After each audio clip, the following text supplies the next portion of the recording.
Okay, we're back working on this 2011 Chevy Cruze. Now, the last video we did on this was replacing the oil cooler. And in this video, we're going to be replacing this front timing cover gasket that it has here. And I'm probably going to do a couple of videos on this. I feel like this is really important. The gasket here, if it fails, it will start dumping oil into the coolant system. Now, just to kind of back up, I had replaced the oil cooler. I had a little bit of oil in the coolant, but it was burning oil because it was leaking. It was obviously bad. So went ahead, we got that replaced. It was fine. Wasn't even probably a month later, just a massive amount of oil was in the coolant. So I had to do a little. I went ahead and I pulled the oil cooler back off because I was thinking something went wrong, a gasket failed, something. Turns out there is some seals on this front cover that will cause this. So I don't really know what to say other than, you could replace your oil cooler. If that fixes yours, fine, but you may want to consider going ahead and replacing this. I wish I would have done this when I did the timing belt, but let me go ahead and show you what the gasket looks like here. So here is your timing cover gasket. Of course, this has a timing belt, but it does have a portion of this timing cover that has coolant, and it also has oil going through here. And you can see this seal here is going to be some of these oil passaways. This is going to be your coolant. So this seal fails, oil's going to dump into the coolant, and you're going to have to replace this. The oil has obviously more pressure than the coolant, so you're going to notice everything's going to be leaking on your coolant system like it was on mine. Every hose, every seal, and of course it's going to be oil dumped into that coolant. It's going to be all milky. Okay, so just to show you, I'd already taken the oil cooler back off, and I'll be replacing the seals and everything on that again. But I wanted to, I just assumed that it was either that. The first thing I checked was the head gasket. It was fine. Did a block test. If you know what a block test is, you got the little tool, you put the blue fluid in there. You can easily rule out a head gasket with that most of the time. So I did that first, and then I pulled the oil cooler off because I was thinking we had a seal or something. It was something that I had done, made a mistake, but it was not. As I did more research, realized it was this front timing cover. So like I said, I got this off already. If you were just doing the timing cover, you probably wouldn't need to disturb that, but we are going to have to get over here and remove several things to get access to this. So it's going to be time consuming, to say the least.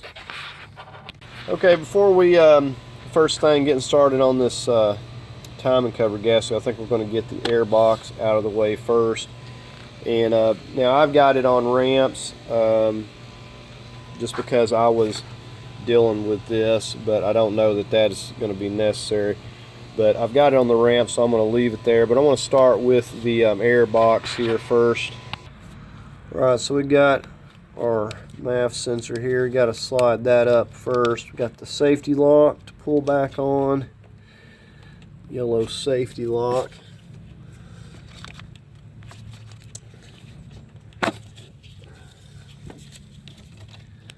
There's that. Right, we're going to focus on the 7mm band going down here to our throttle housing, and we're just going to take this loose right here.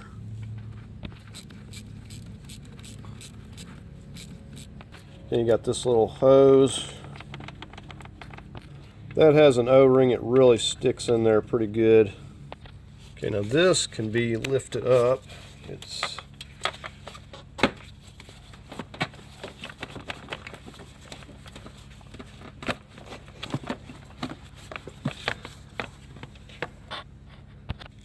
okay, it is like stuck like nothing I've ever seen on that throttle housing, so I'm going to attempt to remove it here and see if I have any luck.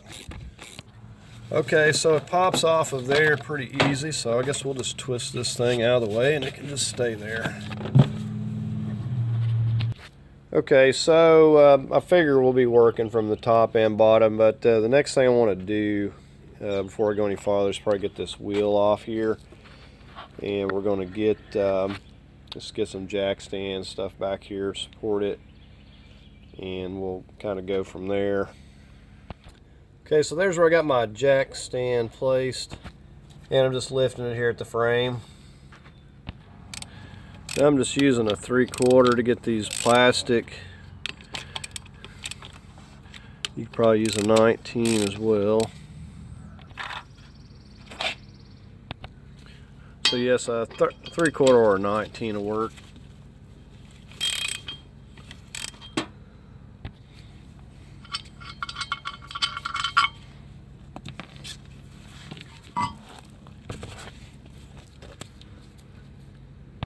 So you'll probably have this pesky plastic wheel liner in your way too, so if you need to remove that, you'll want to do that.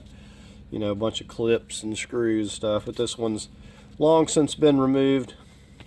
Now you'll note I already got the belt off of here because I needed to take the compressor to get the exhaust manifold stuff out there, so I'd already got the belt loose, so nothing to that, just pushing the tensioner back. So the next thing I'm going to do is put my jack over here with the block wood under the oil pan here, and I'm going to start taking the mount and stuff loose from the top and start working at it from the top and just see if it's going to be any easier just to start there. Okay, so there we have it. Just got it on there and put a little bit of tension on it. Okay, so we're just going to take and get all these bolts out, these three, and take this mount up and out of here. Okay, so just got a 15mm here. I'm just going to start getting all these out of the way.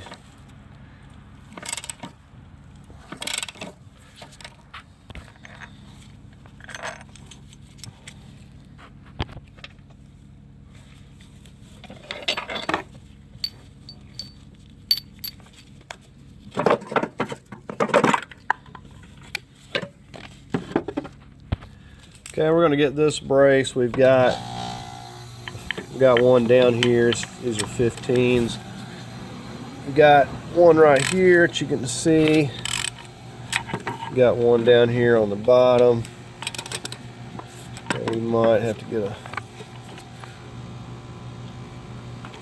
I'm going to be able to get it. Thought I might have needed an extension. And then we got one more right over here. It's a little bit more difficult. I'm going to get a stubbier socket for that one.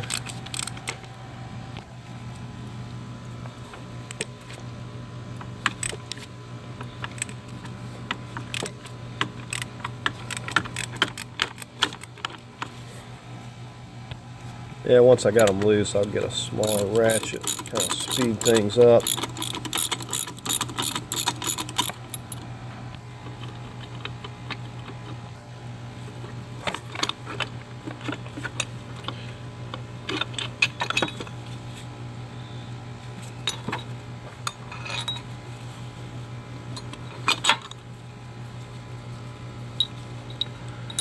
These look to be all the same length.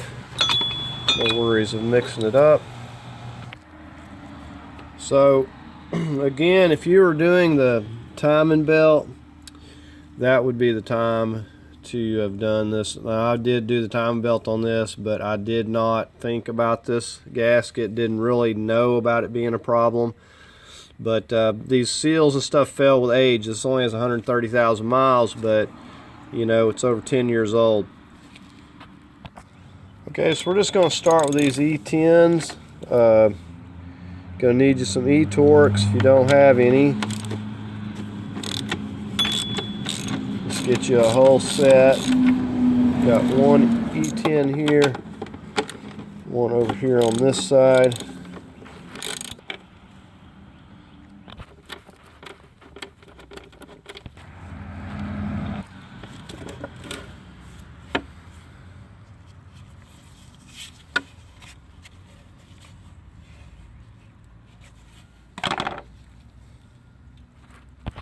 Okay, we're going to get this piece out. Get this little E10 right here.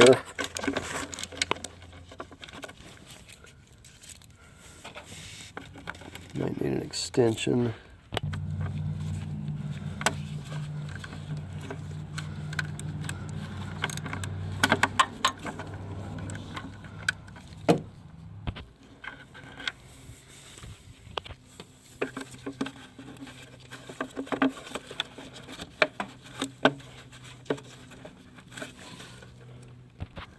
Okay, so I'm gonna probably need to take the bottom piece. This is kind of hanging on this, so I need to get this down here first. Okay, we're gonna go ahead and get our crank pulley off. You're gonna need an E18. Now you only have a few options for removing this. You can use the starter method, you know, secure you a breaker bar and bump it over, or you're gonna need an impact, and you need one that can get this bolt loose. The only other way is you're going to have to secure the flex plate so you can break it loose by hand. So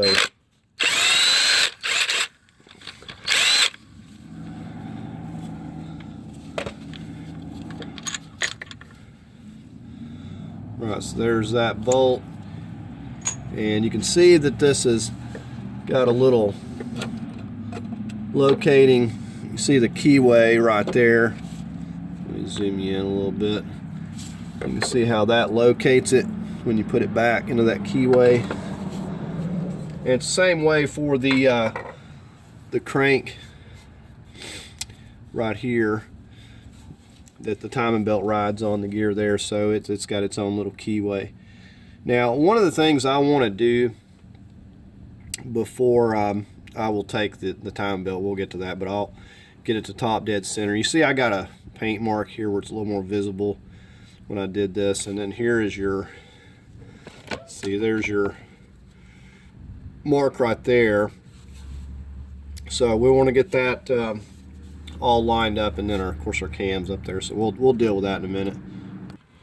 Okay, next thing up, we're going to get this serpentine tensioner out of the way. You're going to need a E14.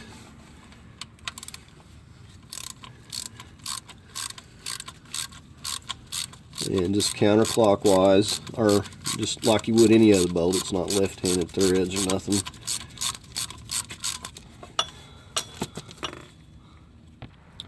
Good idea to keep all these bolts with what they are coming out of instead of getting them mixed up, so we'll just leave this in the tensioner. So this is the part that you actually get a hold of. Now I've made the mistake of getting a hold of this, but you do run the risk of stripping the threads in this, so good idea to get a hold of this part. Okay, so we got these two E10s right here. We're gonna get on and get these loose. Okay, I'm gonna get this lower bolt out of the AC compressor.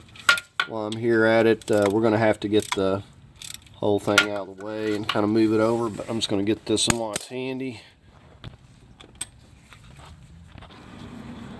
Okay, and we got the E10s, these two right up here.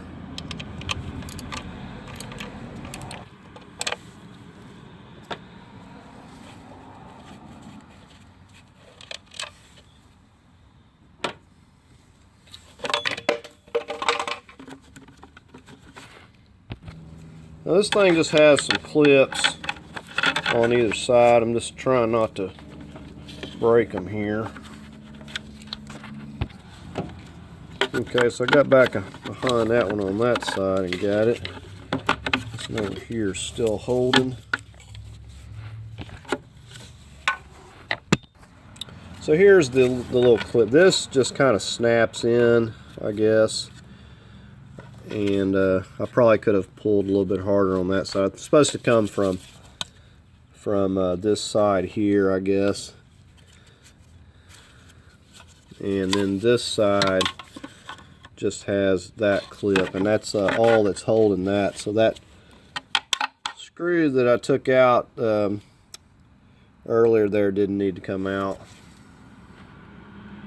I mean, as far as getting this piece. Alright, so because I'm going to be removing the alternator, I'm going to get over here and disconnect the negative.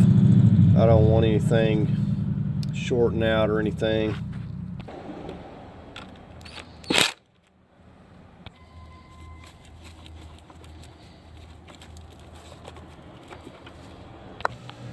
Okay, and these are going to be E14s as well.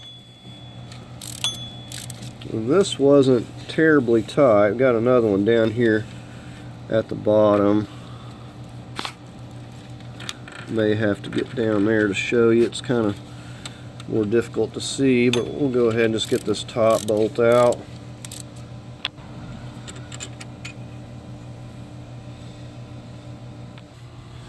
So the plan is, if I have slack, I'm just going to, well, it fell before I could do anything, but yeah, I was just going to let it set over here to the side.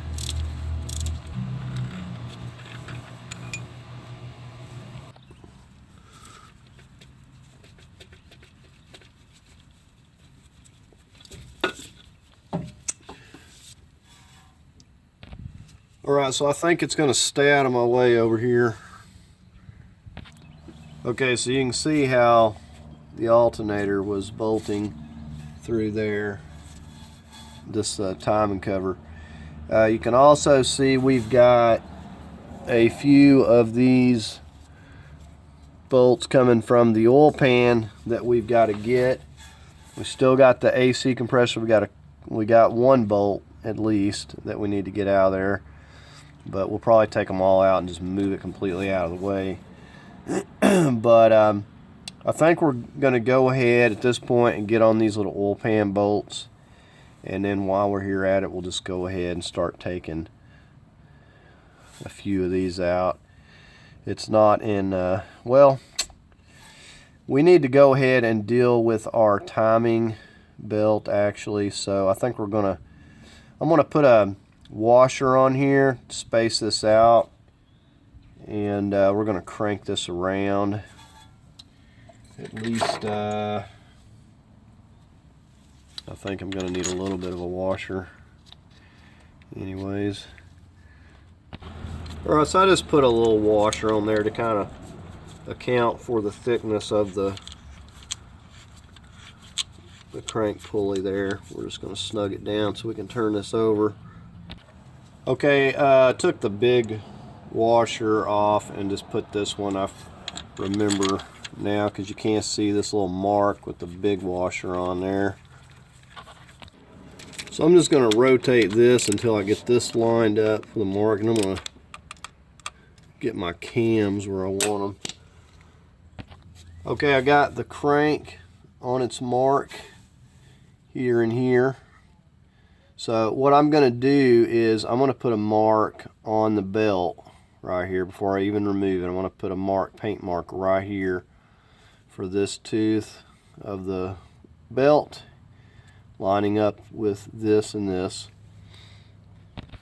And so the same thing up here, I'm going to mark this tooth.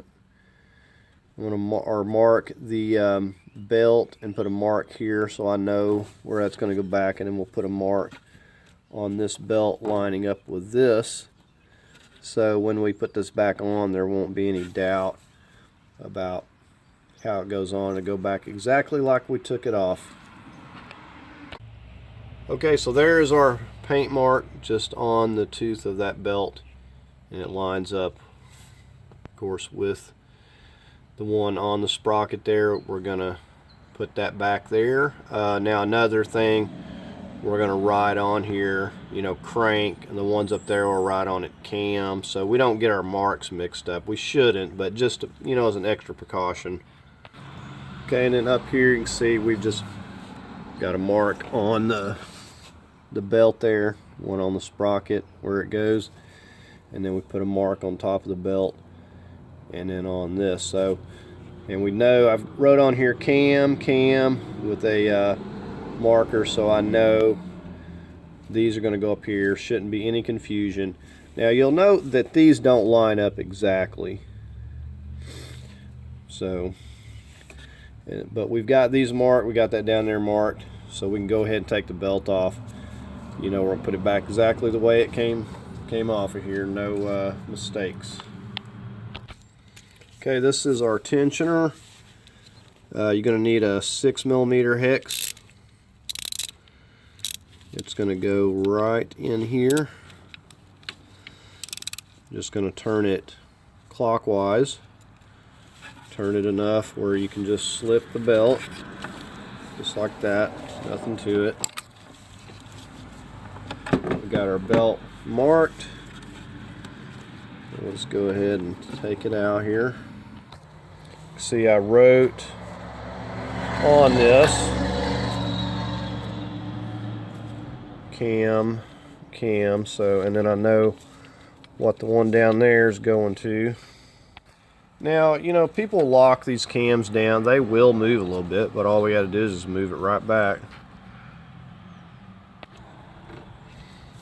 But what we're going to avoid doing is moving these around. I do have to get this bolt. Now, when I did this timing belt, hasn't been that long ago, this crank seal was not leaking, so I didn't replace it, and now it is actually leaking, so I'm gonna have to deal with that because I'm seeing oil in here. Shouldn't have any.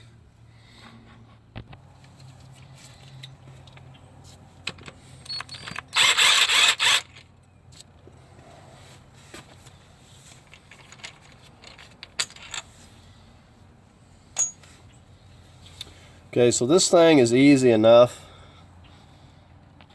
Now you'll note that we got this that lines up our crank, but it's got its own keyway that goes into the actual crank shaft. So nothing to it. We just need to put it back on there. Pretty much can't get it on wrong. So not sure, but there's definitely like a little bit of oil residue, so maybe it could be coming from this gasket. Actually, this actually looks like it's okay. I'm not seeing any oil like around this seal, and I don't have one handy, so we may have to just go with it. So it may in fact be coming from around the bolts or something, because I know it wasn't leaking when I done it the first time.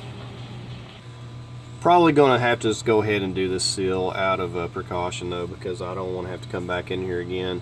So I think while we got this off, because more than likely disturbing it will get it to leaking.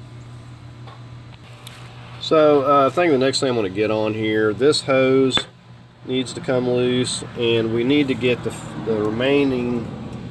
So we got a 13mm there for our AC compressor. We got one right there, so we're going to go ahead and get those.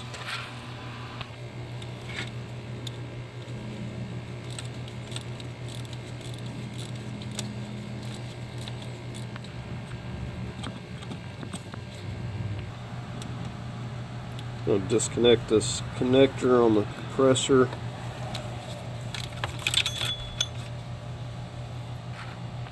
Okay, so this is our last bolt, and then it's going to drop down.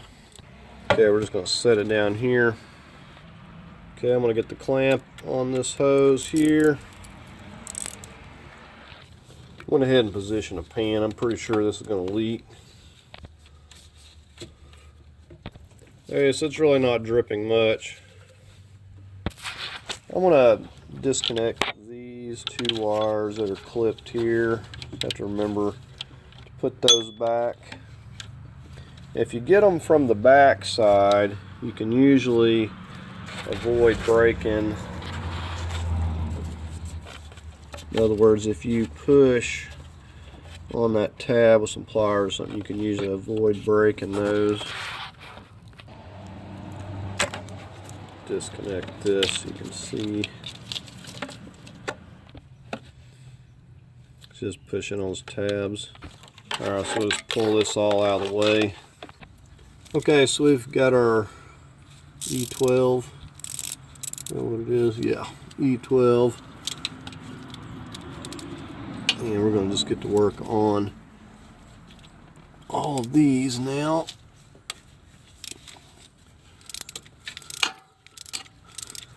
And I got one right above it here.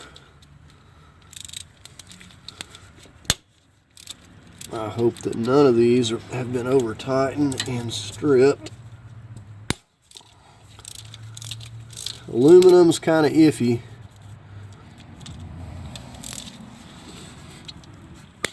Oh.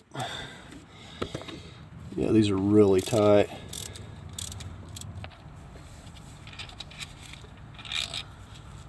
And there's a lot of oil behind these. So these probably should have had RTV. And I'm sure that it's been leaking out through these. So looking at the gasket, there's no seal around the bolt holes, so if it can find a way to get through there, it will leak through those bolt holes. Okay, so I had to use my extended handle ratchet on these. No kidding, these are like way too tight.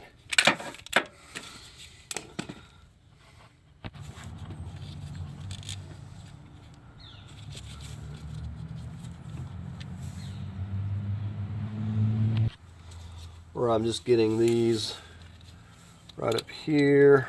Got them broke loose. And I think we're going to get on the oil pan, the little bolts there next.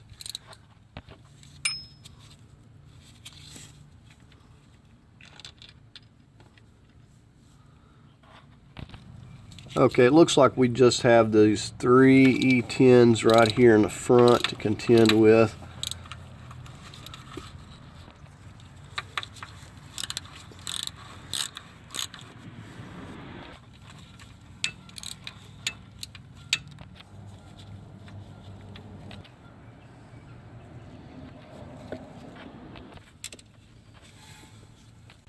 Okay, we're going to come back up here so we can get to these two, the idler and the tensioner. Okay, these are both going to be a T50.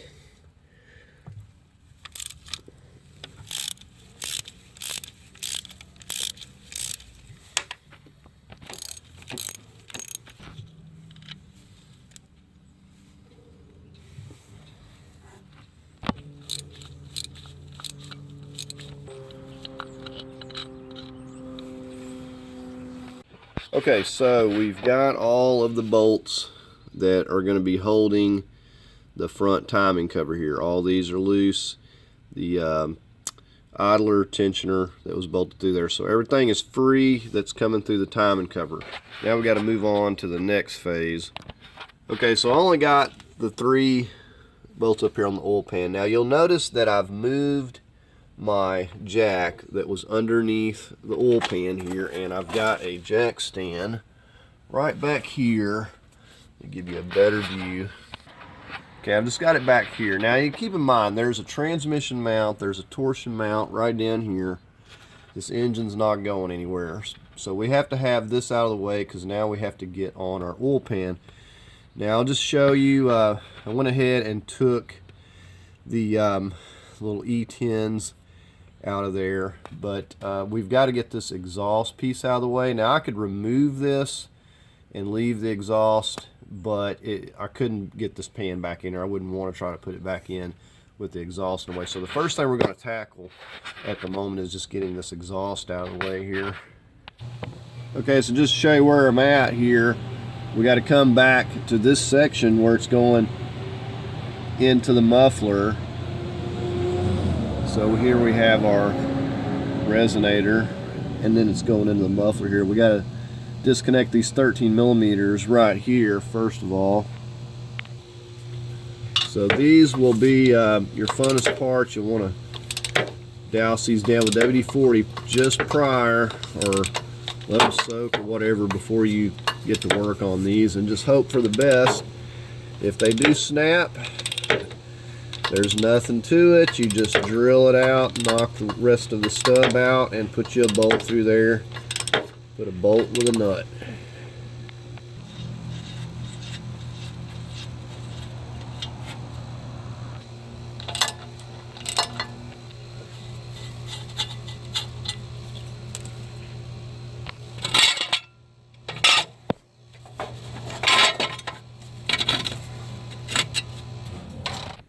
Okay, now we're back here at this brace, and you'll notice we got these rubber pieces here that the hangers go onto, and these are kind of difficult to remove. We're not going to remove them from the pipe to slide it out, so we're going to remove these 13s underneath here.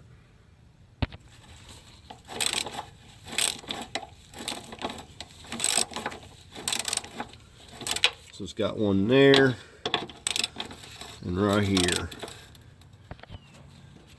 And with these off, we can simply lift this up. It's going to have the studs coming through this bracket, but all we have to do is lift it up and slide it out.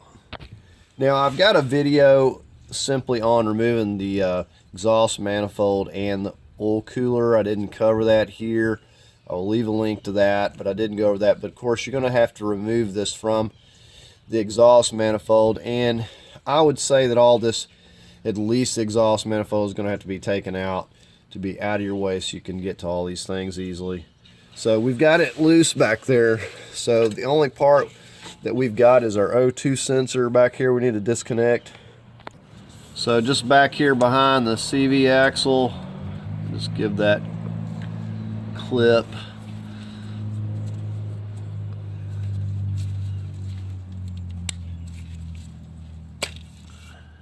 Alright, so there, that is disconnected. Okay, so what we're going to start doing is trying to pull this out. Like I said, we're going to have to lift it up. We're just going to bring it right over the top of that brace. So you can see I lifted those studs up. We just bring this whole thing right out. It's not too bad. Okay, so you got the E10s running around the perimeter of the pan. We've also got a couple of 15 millimeters that go into the transmission here on each side.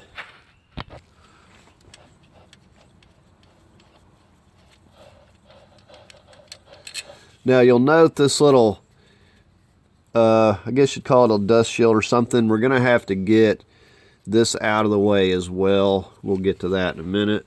But we got the two of these going into each side, and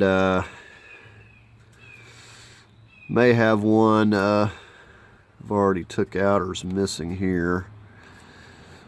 So anyway, we got, like I said, the ones around the perimeter, and on top of that you'll notice this area right here, and I've got a video on this too if you want a detail. When you're gonna have to go up with a slim, either 5/16 or E10, and you got to get up in here.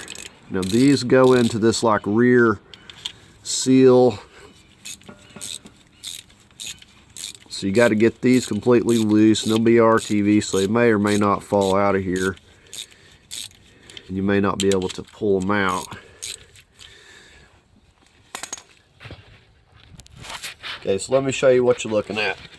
So you've got all these E10s going around the perimeter. You got those up in there. You come around the back, and you're going to have all these going around the perimeter. You got to get these out. And you're probably asking yourself, why are we removing the oil pan? We'll get to that here shortly. But you do have to get this oil pan off of here. So again, this, back to this bracket, you'll see we've got, I believe it's an 18 millimeter right up in there. So we need to get up there and get that any which way we can get to it, so we can get this little dust shield out of the way, or at very least get it loose enough. But I think I'm just going to take it completely out of the way, so it's not going to be getting in our way putting it back. Now I've already had to reseal this oil pan once, so I'm not too happy to have to remove it again, but it's got to be done. Okay, now what I've determined the best method to remove this 18 millimeter is just to come out here with a long extension and get a hold of it here.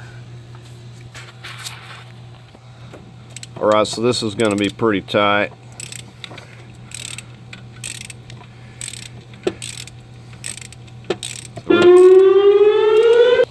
Okay, so we got it loose. I'm going to see if I can just reach up here and finish getting it a little bit.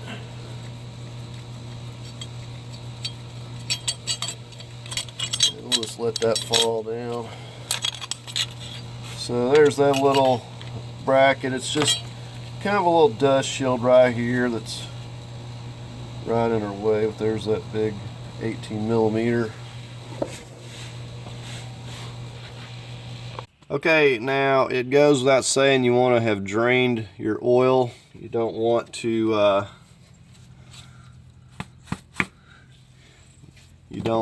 start knocking this down with a pan full of oil, so go ahead and have that drained. Now we got all of the bolts around the perimeter, all the bolts loose.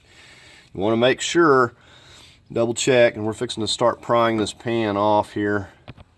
So to avoid damaging the pan, we're going to start us a putty knife in here, wherever we can get it started at. Okay, finally got it started here. Now what I'm going to do is I'm going to drive this putty knife either over the top or under it or whatever, so we're not damaging either surface, the timing cover or the pan. Okay, so there we have it, and now we're going to come in between these two and we're going to start driving. And I've got to find a different spot for this camera. Alright, I think I got this thing out of the way now. Now I'm just going to drive this in between the putty knives so we're not damaging either surface. Like I said, this is a pretty tried and true method.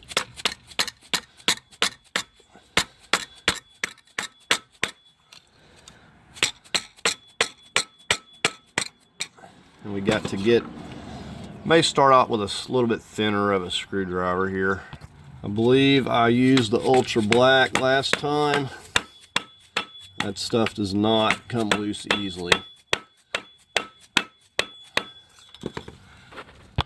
Now if you don't have any luck with this, you're going to have to go around with the putty knife, and so far I'm not having a bit of luck.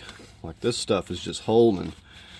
There's no way it's wanting to come loose. So you have to work your putty knife all the way around the perimeter.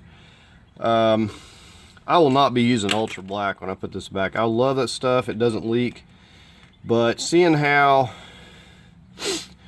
you're always having to remove the oil pan to do something and fix something, it's too much work to get this stuff loose. It does its job, but you don't want to ever have to remove it again. So I'm going to just continue to work around the perimeter. That's all I can do. It's just not giving a bit. Okay, one thing I've been doing to make a little headway is kind of hitting this down. We're trying to break this RTV loose. And then I've kind of come over here. You got to be cautious. You got to work with it. But it seems to be, you want to make sure you got those bolts all loose. But I'm getting it moving a little bit. And sometimes if you can get some movement, you can break the rest of this RTV loose. It is unbelievable the way this stuff holds. I mean, that's why I say you could take all of those bolts out and this pan would not go anywhere.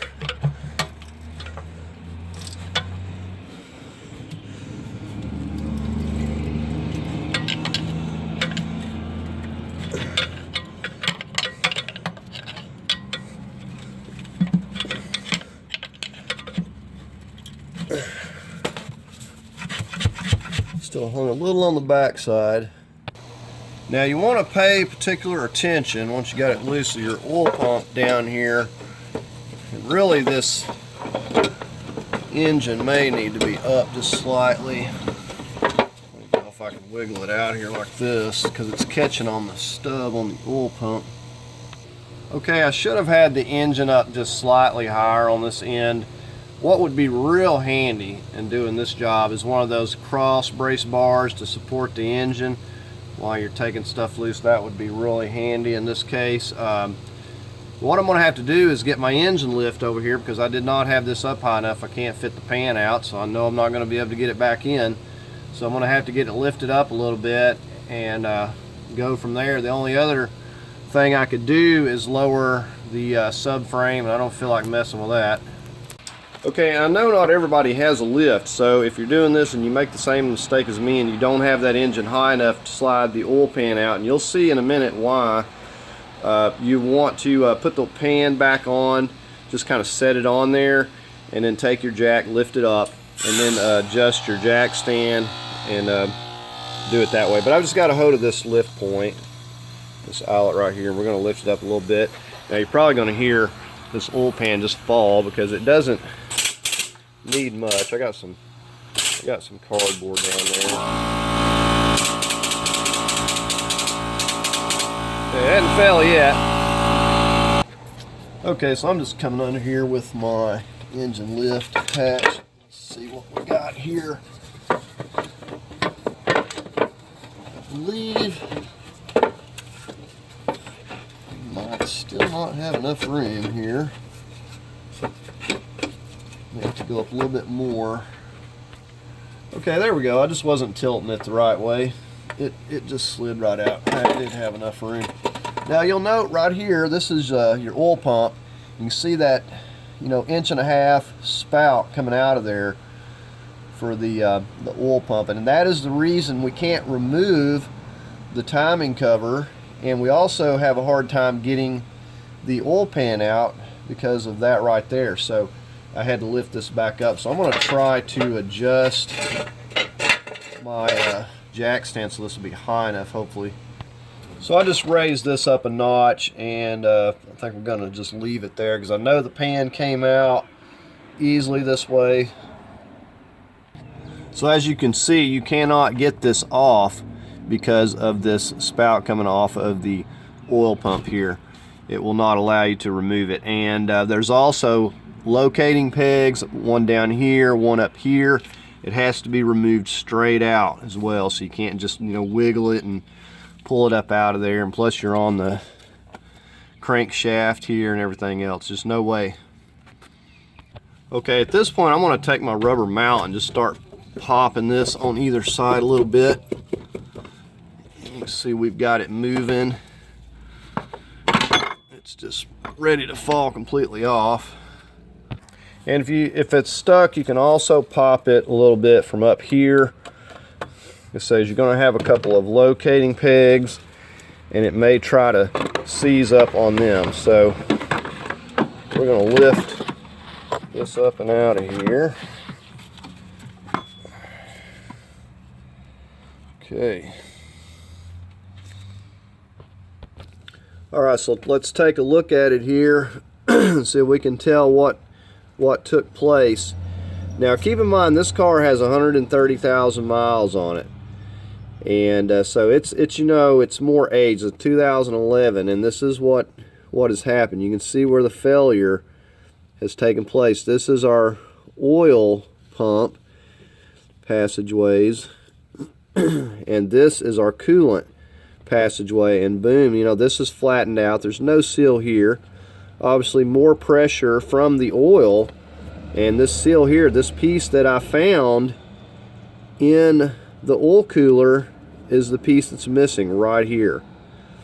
So it found a point. You can see this seal is like just completely deteriorated all the way across through here, and said it's not easy to get to this, but I would definitely recommend, if you were doing a timing belt, a timing job, to go ahead and do this. Even if you're doing the oil cooler, because I'm having to go back and do this after having replaced the oil cooler, I would probably recommend to go ahead and do this job, because you don't know the condition. If you got over 100,000 miles, this is something that's going to come back and haunt you. Okay, so let's go ahead and take a look at this timing cover. So this is the spout that goes down into the oil pan part of the oil pump. We got our crank seal, and we got our water pump, stays attached. And I wanted to point something out. I don't know how many miles your car has on it. I don't know that they sell the oil pump separately. I think it comes a part of this timing cover unit. These range anywhere, I've seen, from $170 up to $250. Because it's such a labor-intensive job, you may want to go ahead and replace this. I'm not going to be reusing this one. I don't want to have to come back in to find out I've got problems with the oil pump. And that's probably the biggest reason. Another reason, the new timing cover is going to come. So here is our water pump over here. It's going to come, the OEM is going to come with a new water pump. So I don't have to worry about the water pump. I don't have to worry about this seal here. I'm going to replace that. And I'm going to get a new oil pump. The one I ordered is $170. I can live with that and not have to come back in because it's so much work to get to this. I don't want to put it together, fix the gasket, and come back and have an issue with my oil pump later on down the road. So I'm just going to go ahead and replace it while I'm at it.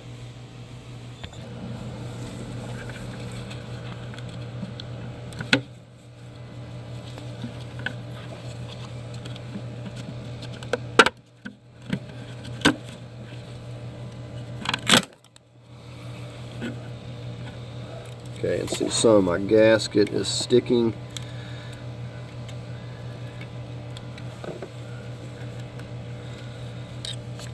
So we're going to get this surface cleaned up.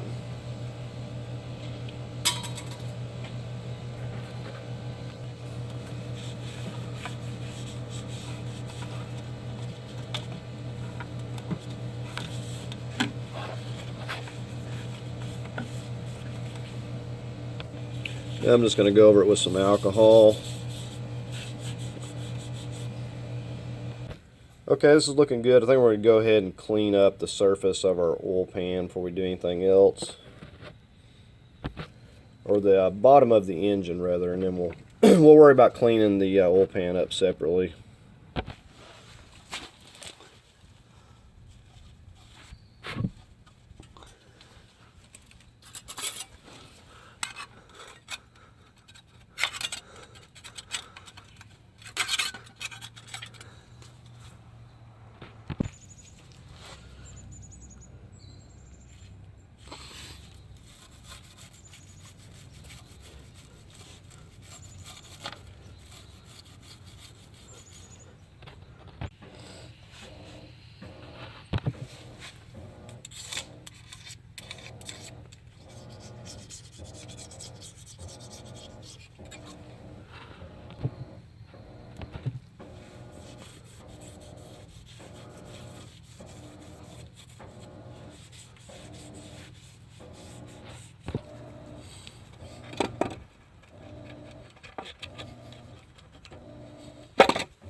There are some Torx screws down there. You want to take the time to take this plastic piece out and clean this in here out really good so your oil will be nice and clean.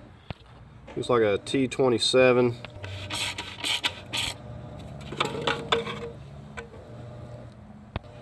More of that seal that failed.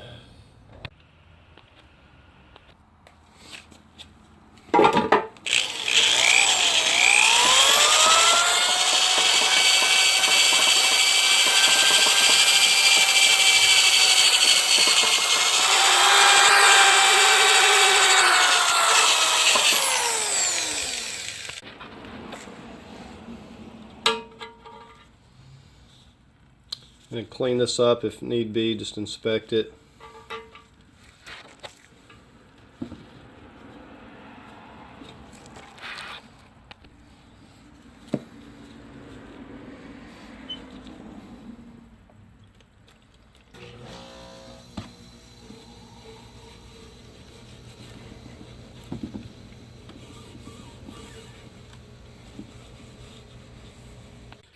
Okay, so we got our new timing cover here.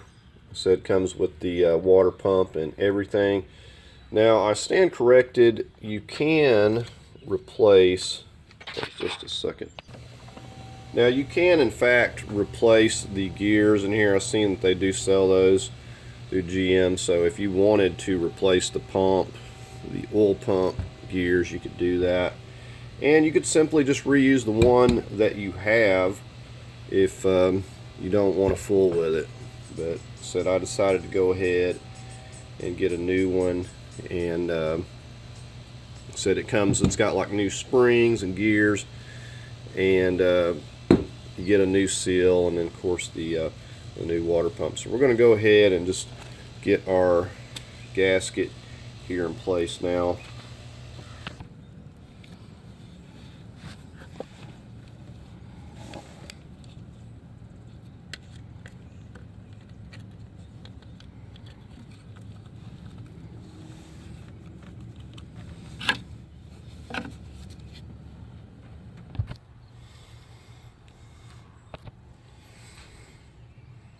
Now we're just going to put this all around this seal here, so this will not start out running dry and burn it up. You could use oil or whatever you have.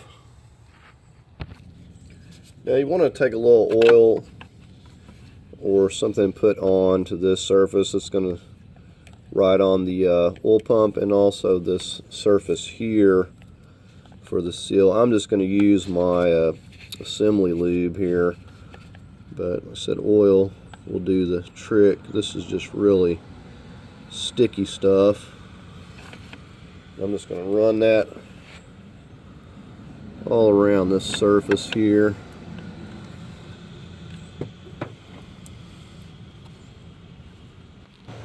And see our locating pegs here and here, so that's what we're going to line up as we're putting this timing cover on.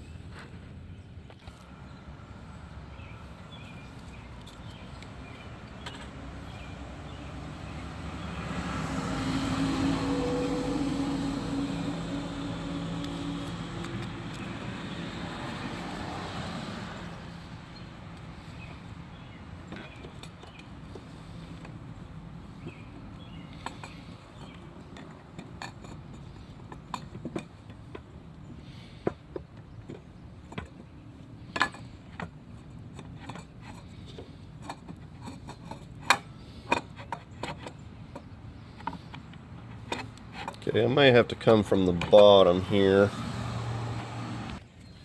Okay, so I'm just pulling it up from the bottom, just not enough room.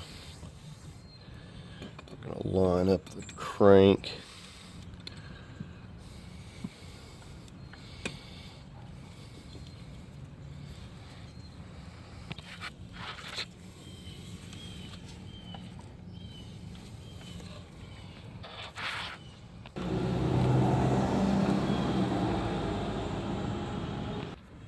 Now you may have to spin this with your finger, this oil pump, to get it to line up with this crank here.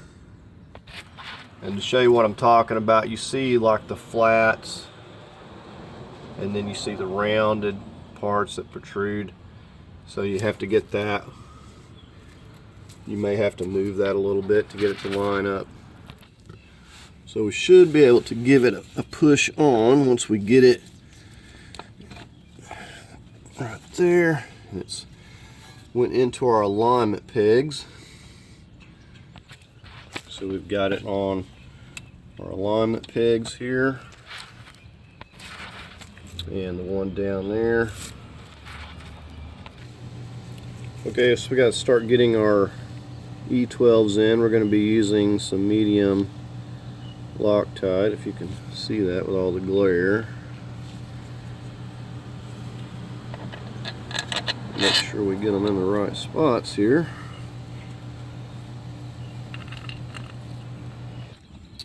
Okay, all of these links are going down here.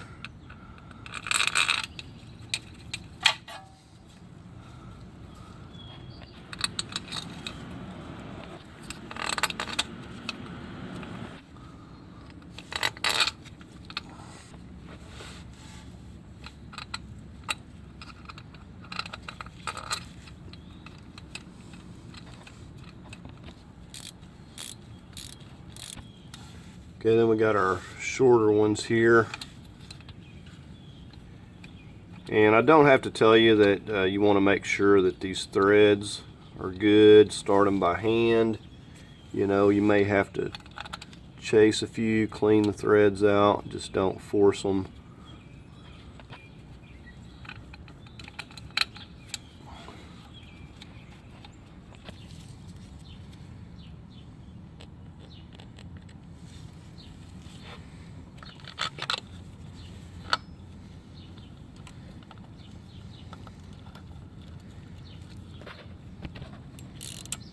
Got our Torx, our T50.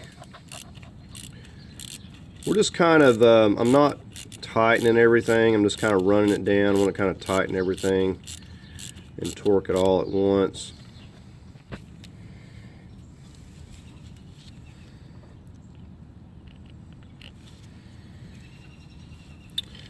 And just want to take note, this part here that goes in this slot, and then the spring is going to go right in there. Well, it will not set down right if you don't have it in place, and you can kind of do that number until T50. Now these are for our mounting or motor mount brackets, so those will go in later. Alright, so I'm going to go through and start torquing these, kind of starting in the middle here. And I'm going to go about 15, maybe 15 to 18. Just kind of err on the side of caution.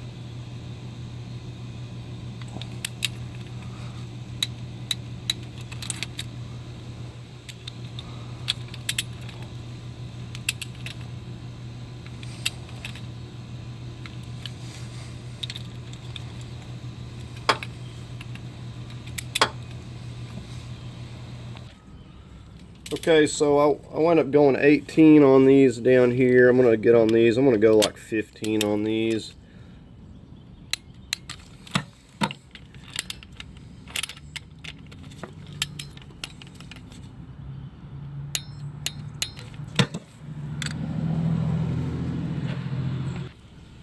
These little E10s, so we're putting Loctite on everything.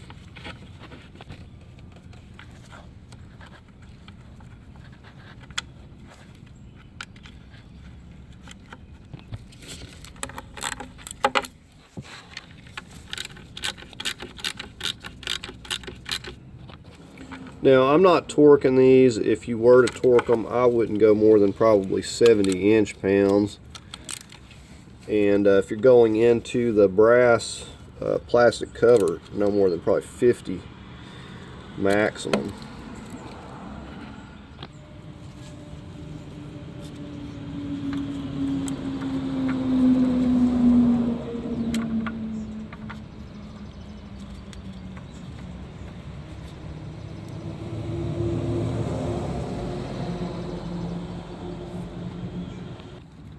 And all my timing is new. If yours wasn't, you'd probably want to at least replace the belt at this point. Now I've got this marked, so I know that this end is going down here to the crank, and got our paint mark. We're just gonna feed it right back in there. You don't really get any easier. And shouldn't have to move this because we've already got it in alignment.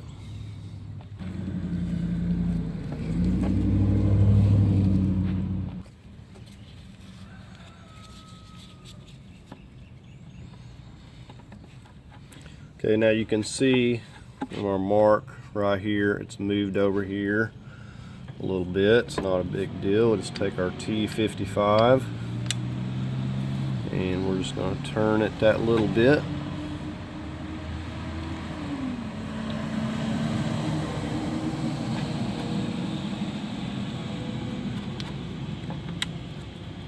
Okay, a little more.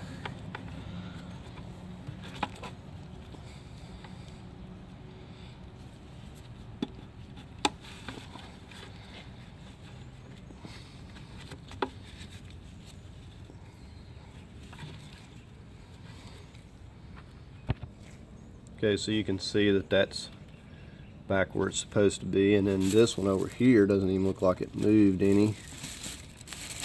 We're just going to pop that right back down into its spot. So now we just got to get it around our tensioner. Okay, so we got our hex, our 6mm. We're going to have to slip it right in here. Okay, so we're going to turn this clockwise here.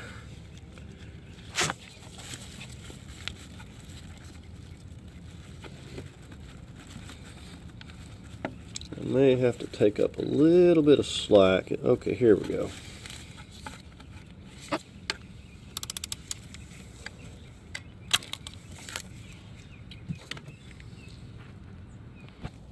So we really have nothing to check here. Our marks are exactly back where they were. The belt's back exactly where it was. Whether we rotate this or not, nothing's going to change.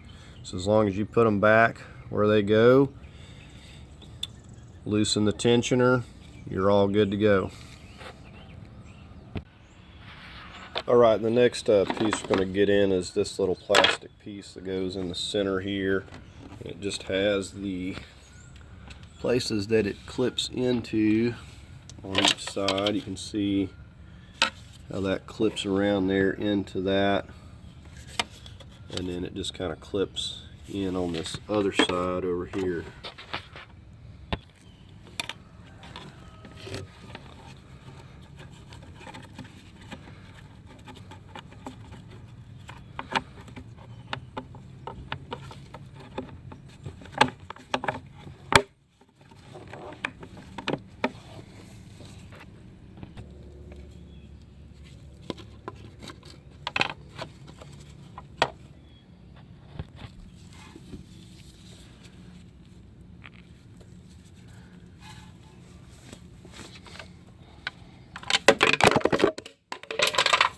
All right, let's try this again.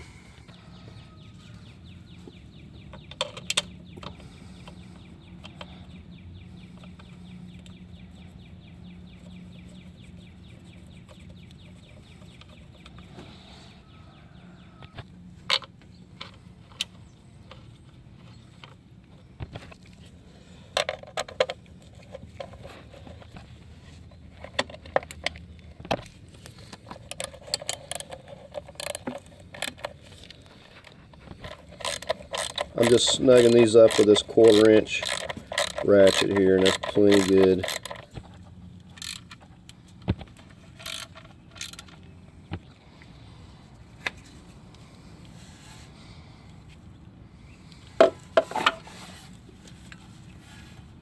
We got our Loctite.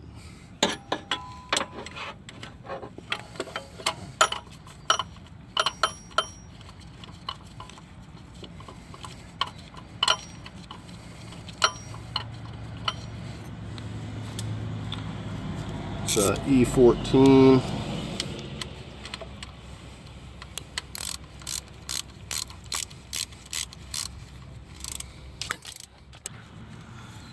$18 foot-pounds.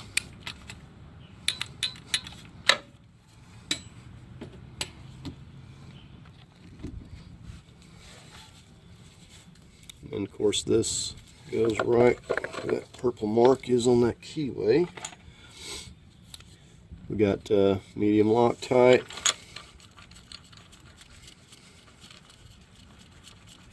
We're going to thread it all the way down as far as we can by hand.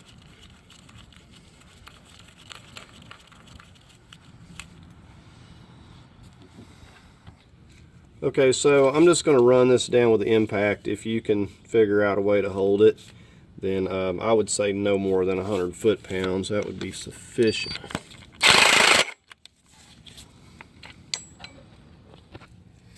Okay, we're going to go ahead and get the bracket here for the mount. You notice I've already got this bolt on here, and we've also got some medium Loctite.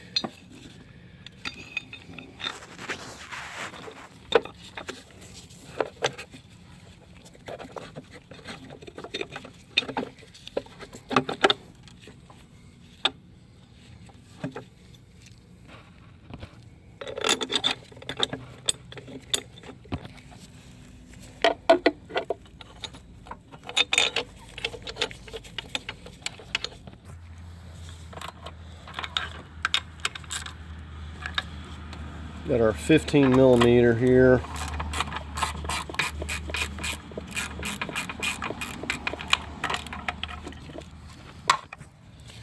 We're going to torque these to 35 foot-pounds.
Still got the engine pretty high up to fit the oil pan in, so we'll just have to leave this kind of be for now.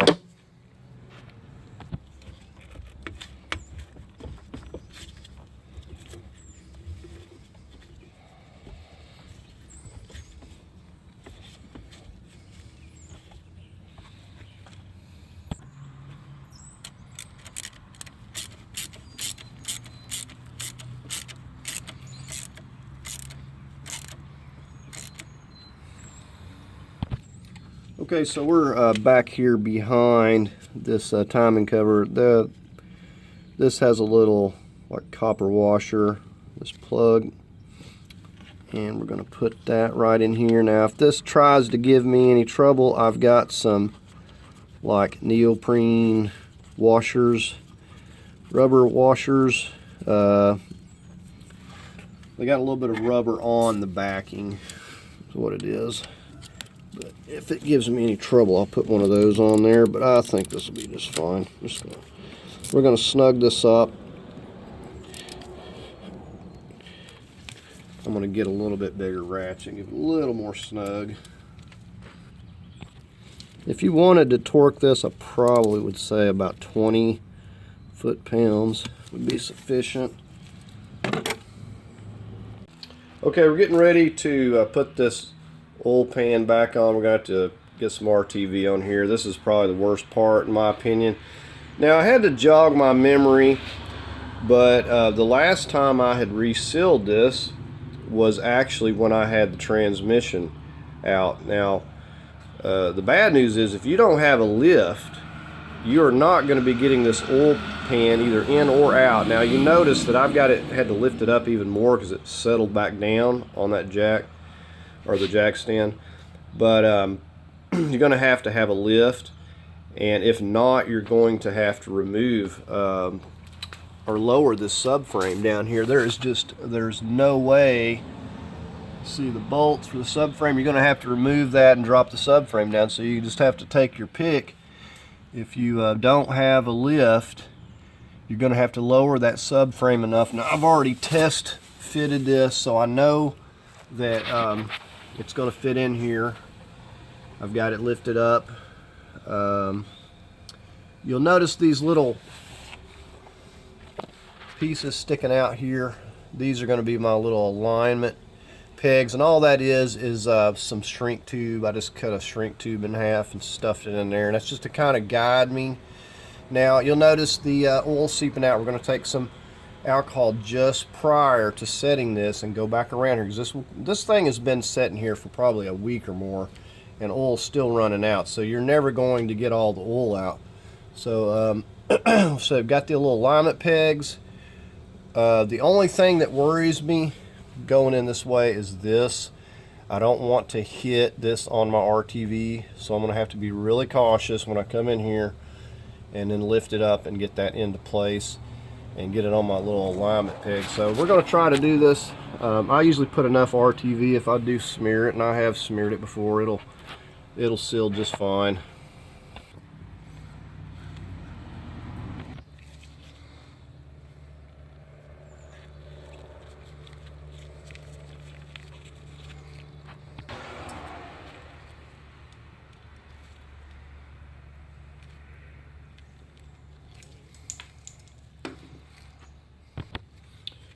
Don't be tempted to bend your tube because it's not coming out fast enough. It'll bust it and end up all over your hand. Don't ask how I know. So we're just going to go around this and get a good bead all the way around. And we're going to go around the holes, and then we're going to also come back around them. We don't want to miss anything.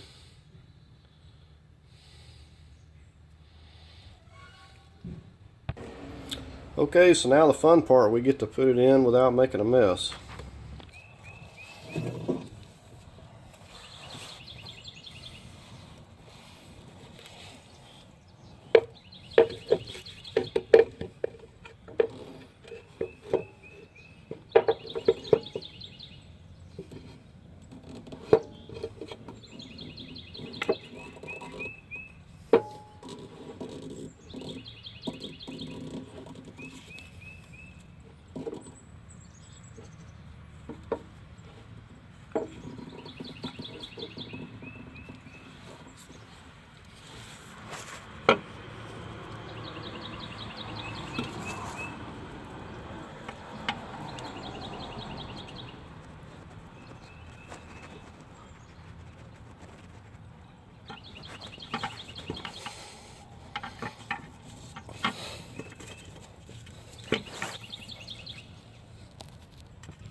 Make sure you have your bolts in hand. I had my first alignment peg went well. This one was getting kind of hung up, so I had to remove it.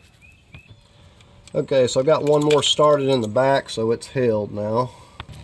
Alright, so we're just going to work the rest of these in and just kind of get them just hand tightened down. We don't want to squish it too much.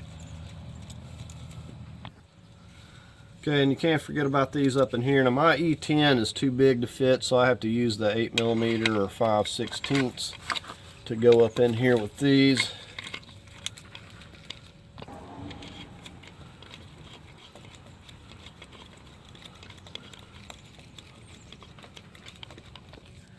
Now at the moment I'm just kind of barely snugging these down to get it squishing out where I know that it's all the way through and flattened out good, but I don't want to just tighten it down very much. It'll just squish all of the RTV out and inside of the pan and everywhere else. So what I like to do is just kind of run it down, all of them evenly, get it squishing out a little bit and leave it. And you know, sometimes I'll come back in a few hours and tighten it a little more, but most of the time I just leave it for 24 hours and then I'll come back and torque it. Okay, so I went ahead and got the lift out of the way, so we'll go ahead and get our mount here in place. So I don't have anything under the pan. Just so you know, this engine will not fall. I mean, the only thing you really need to probably do is put a jack stand like you've seen I had at the transmission there. But we've got Loctite on these. And we're going to go ahead and start snugging these up. Make sure to get them started by hand. Got our 15.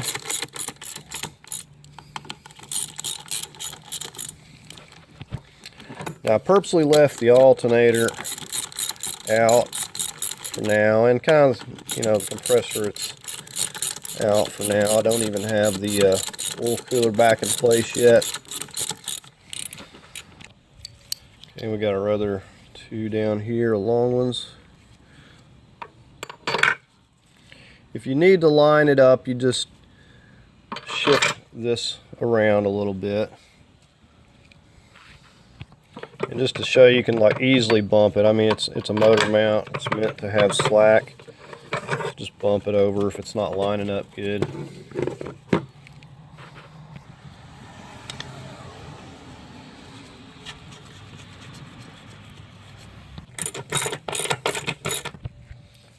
Right, I'm going to torque all these to 35 foot-pounds. We might be able to go 40. I think we'll go 40 on these.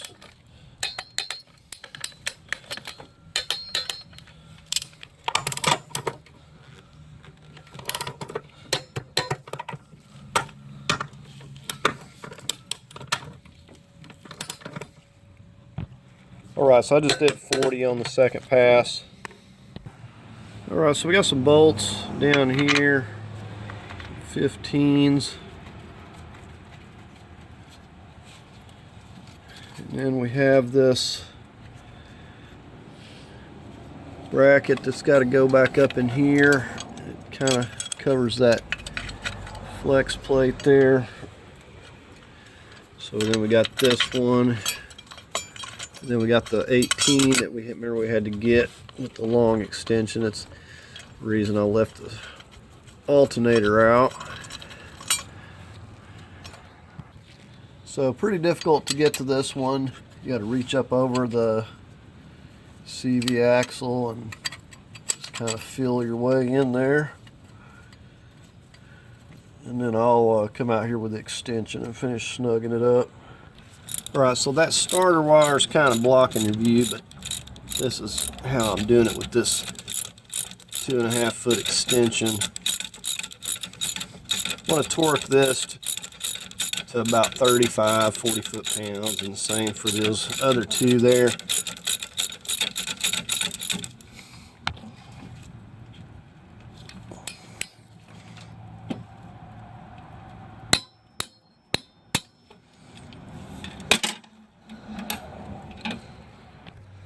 Okay, these two, we're not going to tighten these until we get the little E10s torqued.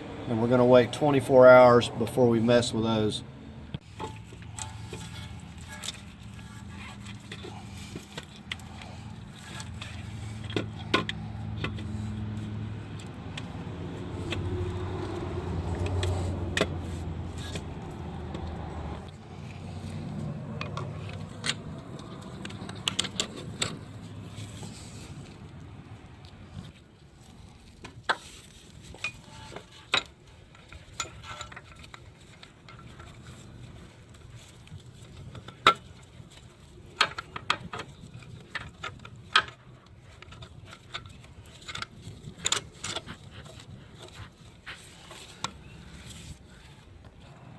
All right, we got our E14.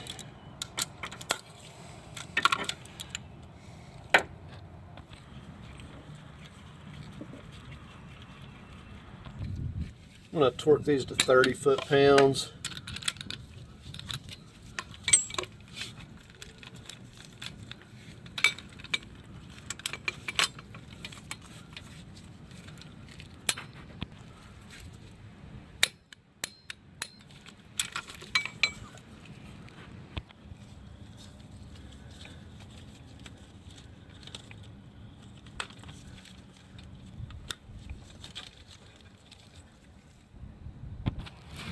Alright, next thing I'm going to get on is putting this oil cooler back in. I got another one, and I've also got new seals. I've got a video specifically on this. I can leave a link to that if you want that information. Said my other oil cooler would have probably been okay, but it did have some of that gasket debris in it, and I decided just to get a whole new thing. So it has a piece of that was actually down in this when I was taking it apart, inspecting it. This one comes with all new bolts and seals and everything, and in case you need this, only place I found this was at Rock Auto, but it has all these seals and everything that go to the tubes and everything for putting this together. Okay, so the oil cooler exhaust manifold is in, and the dipstick bolted back in and run down to the oil pan, and I'm just getting ready to get the 13 millimeters and get the AC compressor in place. It is much easier to have that out of the way while you're doing all this here.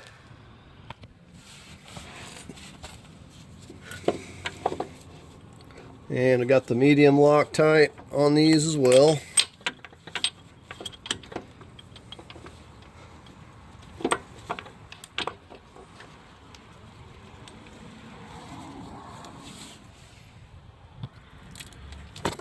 I'm just getting the one in the back here now.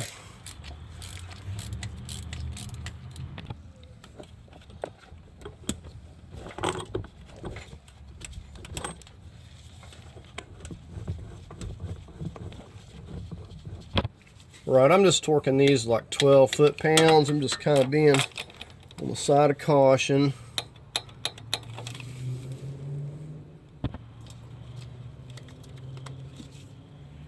Just getting the one up top. All right, let's get the serpentine. I just got a 19 millimeter 12 point. Just going up under here to this tensioner. You see right here. And you got to move it a little bit to slip the belt in there. So I like to start by slipping the back right in here, so I know it's going to go there. All right, then we just loop it, pull it up and around.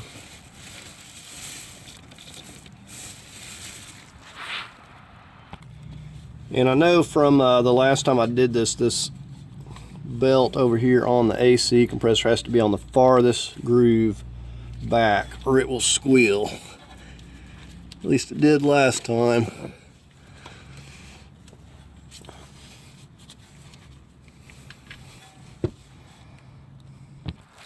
So you can see what I'm talking about. It actually could come up a groove,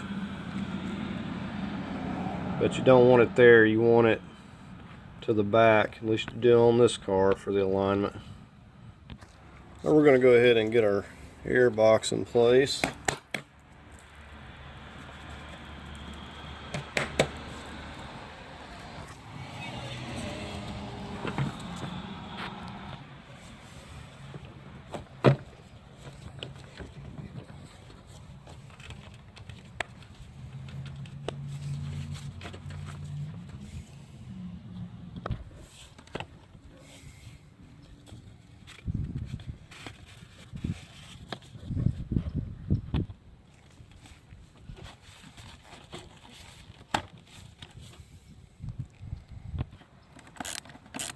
Tighten up this 7 millimeter band.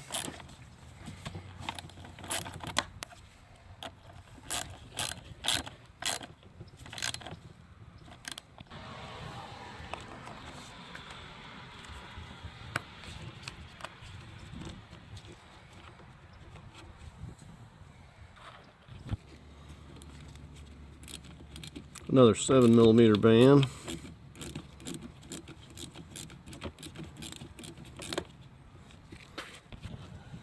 Okay, so that's all we're going to be able to do for today. We're going to let this set up, like I said, for 24 hours, and then we'll come back and we'll torque it down, and we're just going to let it cure for 24 hours before we put any oil or do anything.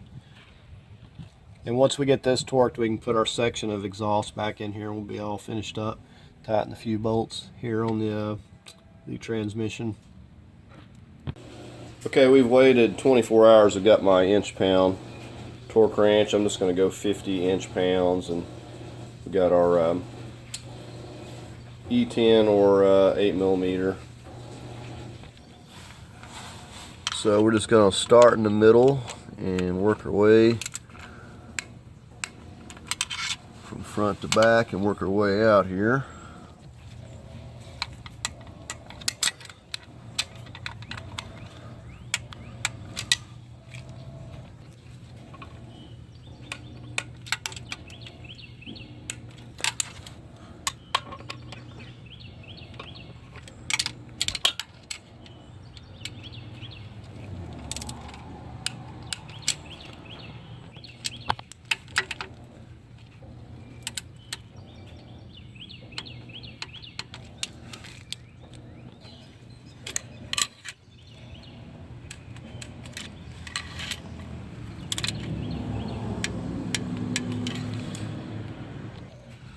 Torque our 15 millimeters to 35 foot-pounds here.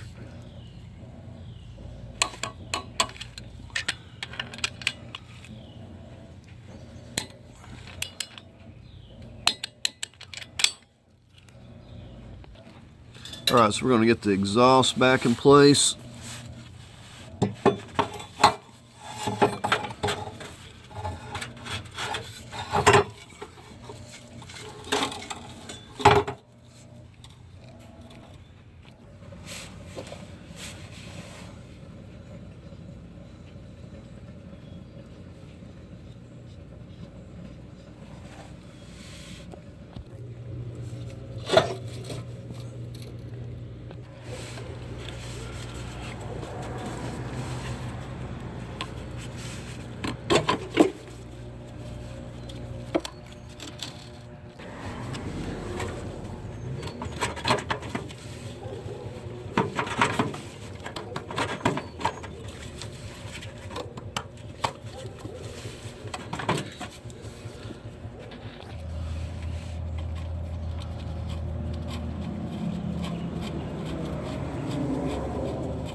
You can torque these to about 25 foot-pounds if you want to torque them. I'm just going to be snugging them up.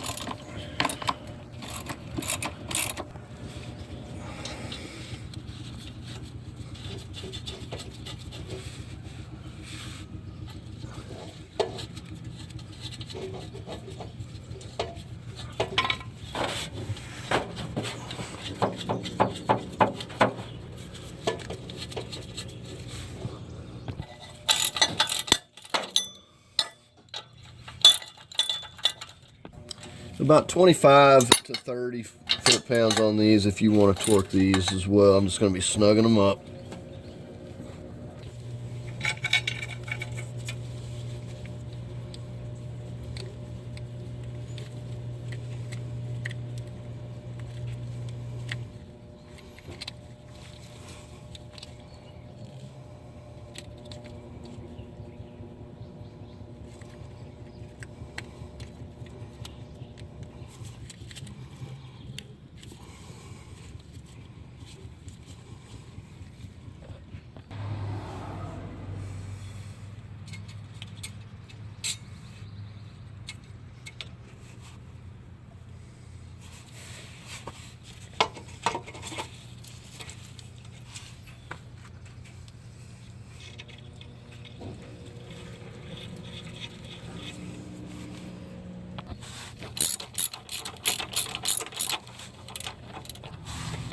You can go about 25 to 30 foot-pounds on these as well.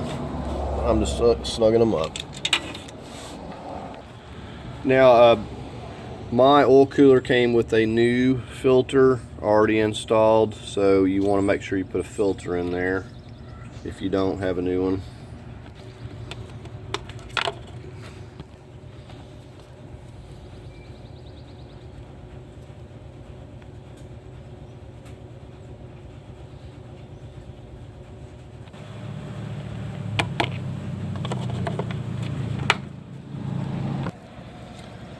Okay, so it says for light duty 10 minutes. We're going to put this whole bottle in here. For heavy duty 3 to 6 hours. So what I'm going to do is just put it in here, and we're going to let it circulate it in here for about a day.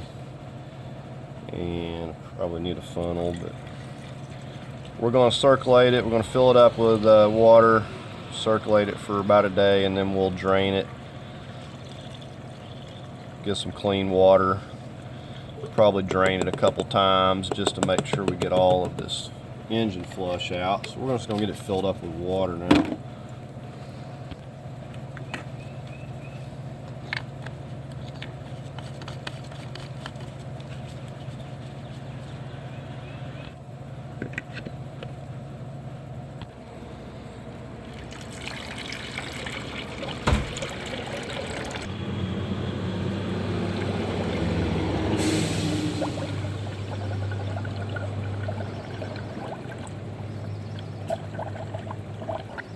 And once we get it cranked up, we'll just have to work the air out like we would with coolant or anything else, and get it topped off. I've just got one, almost one jug in it.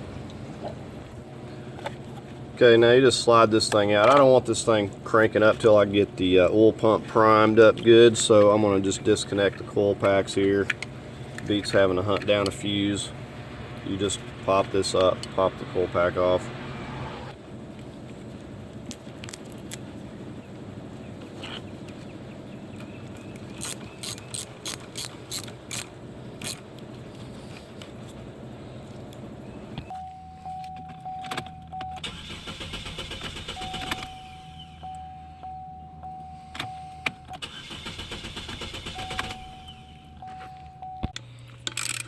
Got our 19 millimeter. We're just going to get this wheel back on.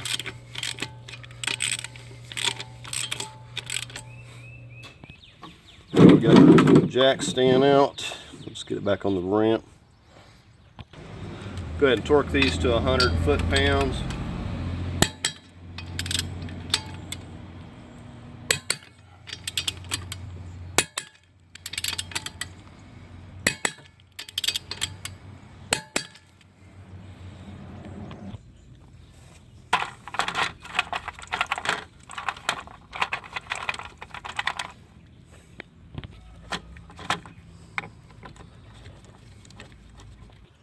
So just hand tighten just a little bit or they'll just strip. Okay, so we're going to go ahead and get it cranked up now and check for leaks and everything.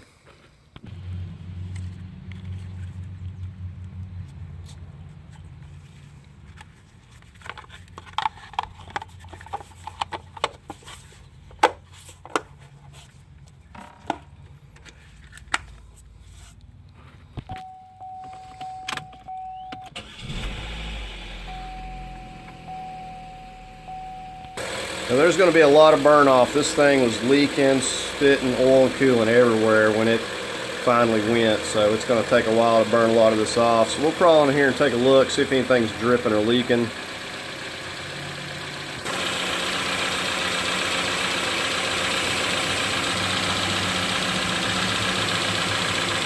That sounds good.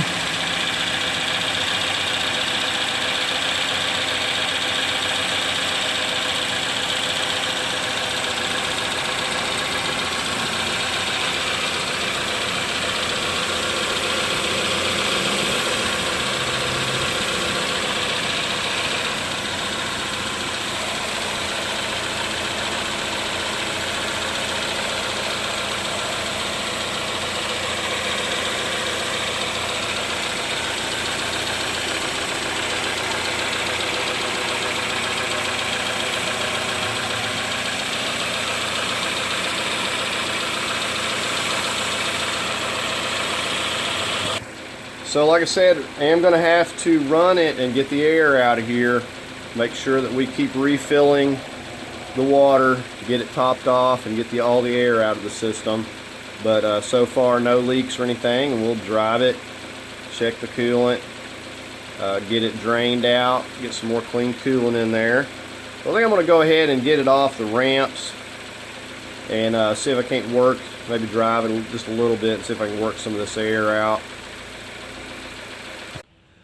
Okay, so I've just been driving a little bit and working the air out. Like I said, I'm going to have to just run this for a day and then drain it and get some fresh. I'm going to get some fresh distilled water and just kind of run it through until I get it all cleaned out. But anyways, that's going to do it on the video, replacing this timing cover gasket and the timing cover. And said I hope you found it helpful, enjoyed the video. If you did, give it a thumbs up. As always, I invite you to subscribe, and thanks for watching.